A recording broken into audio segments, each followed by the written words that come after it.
This week on the Millennium Rewatch, we're checking out episode 6 titled Kingdom Come, which aired on November 29th, 1996. The episode begins in a church where a man is going to confession. He says some disturbing things to the priest. Bless you, Father, for you have sinned. He leaves, but the priest gives chase and gets a crowbar to the head for his trouble. The man ties the priest and burns him at the stake, while horrified churchgoers look on. Back at the Black home, the family is enjoying Scrapple for breakfast. What's Scrapple? It's a mystery. It's leftovers. A noise interrupts the tranquility, however. A bird has crashed into a window and died, leading to some uncomfortable questions about death from Jordan. Of course, the Millennium Group calls Frank away, and he meets up with Artist Cohen at the crime scene. Artist and Frank both worked on a series of priest murders back at the FBI several years prior. Did you catch the guy? No. And now it looks as though he's back. Frank and Artist find a coin in the victim's mouth, as well as words carved on the wood stake. The two determine there is a ritualized significance to this murder. A medieval ceremony called Ceremo Generalis, or the grand ceremonial proceeding of heretics, which ties in directly to the earlier murders that Frank investigated. Catherine interrupts Frank, and like a teenager watching porn, he quickly shuts off what he's working on. Coming up? Yeah, right up.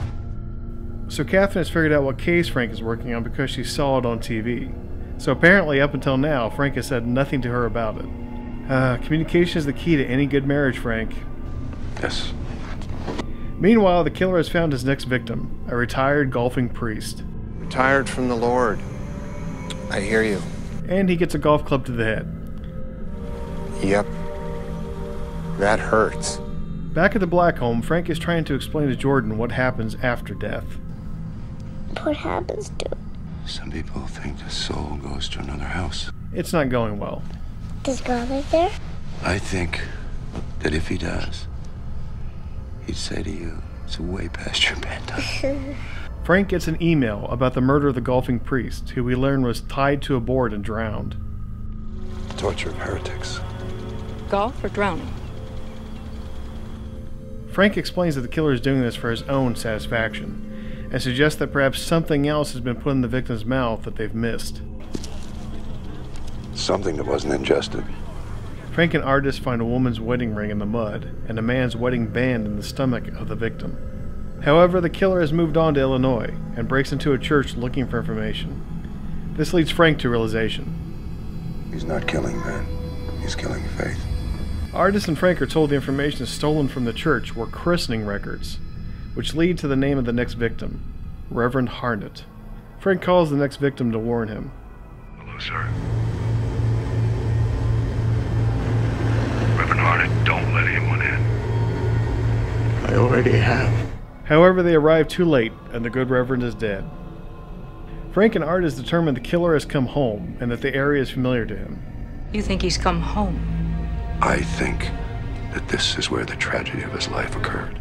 They discover the identity of the killer to be Galen Calloway, whose wife and daughter died in a house fire in 1989 on Valentine's Day?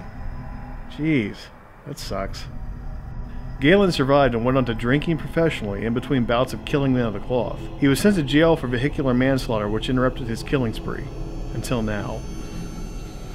He didn't stop killing 4 years ago. He was just interrupted. Calloway, meanwhile, is carrying on with his crusade, and takes a group of people hostage in a church. I will tell you about the fiction and the fallacy. It is brought to you by the salesman of salvation. He reveals he strapped a bomb to his body, but the police are hot on his trail and surround the building. Thy kingdom come is here! Frank, of course, volunteers to go in and talk to Calloway. He tries to convince him to end this. I've lost my faith. No, you tried to kill it, but you can't. I've seen your ritual. You try to kill your faith with the tools of your own belief because of your pain, because you think God's forsaken you. The killer breaks down but resolves to carry out his plan. The cops break down the door and shoot Calloway, just in time. You okay? Yeah. Oh yeah, I almost died today, but I'm fine now. He tells Catherine he wants to explain to Jordan what death is.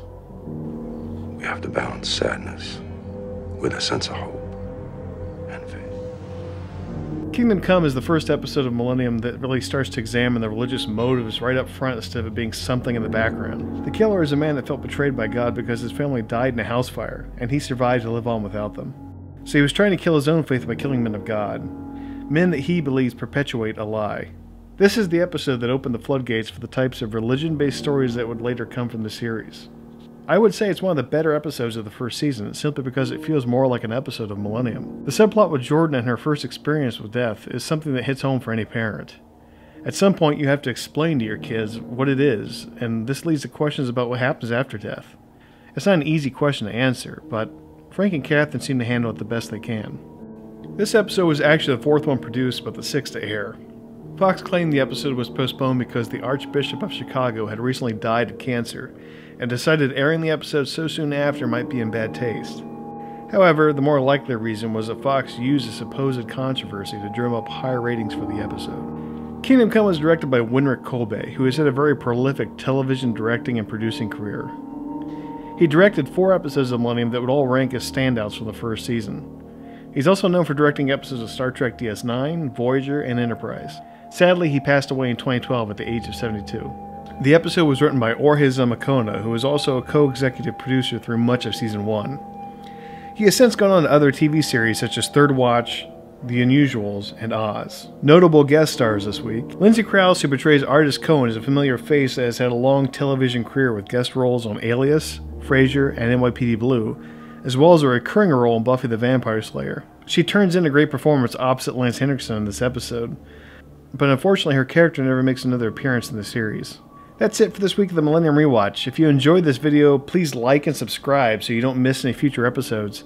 Also, a big thanks to the Back to Frank Black campaign for spreading the word about this video series. Visit them online at backtofrankblack.com for more info. Until next time, Soylent Green is people.